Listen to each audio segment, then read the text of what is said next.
It's very difficult to tell who is at risk in a case of suicide and clinical depression.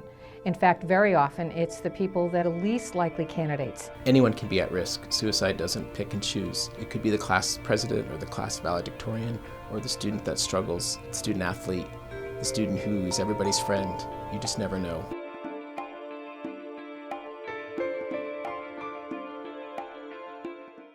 I remember just not being able to get out of bed certain days, not having a lot of energy to go out and do things that used to make me happy, feeling like I don't belong, kind of feeling numb to the world. Starting to have lack of interest in the things that he enjoyed the most, being irritable were some of the signs that we've seen that something's just not right. Many of the common signs of depression are things that happen every day in a student's life, and those are normal. The difference is that when someone's depressed, those are happening consistently over time, repeatedly, and that's when a student needs to get help. I lost kind of my smile, kind of my laugh, just didn't feel like the same person and would cry randomly sometimes, but didn't know what that really meant.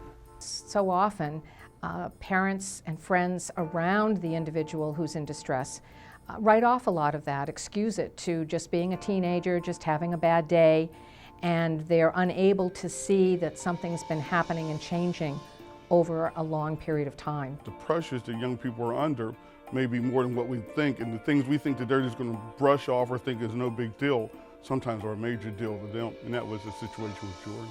I just remember getting home after playing a practice round of golf, and my dad came in and dropped a duffel bag full of alcohol on the ground and confronted me about it being in the trunk of my car, and that's when my heart dropped with it, because I knew that I disappointed my parents yet again.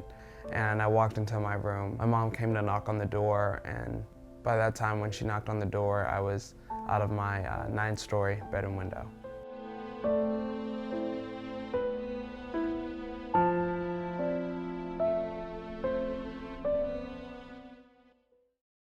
As far as, what could have helped me before the suicide attempts was everything that I should have done. I should have been able to express my thoughts, be honest.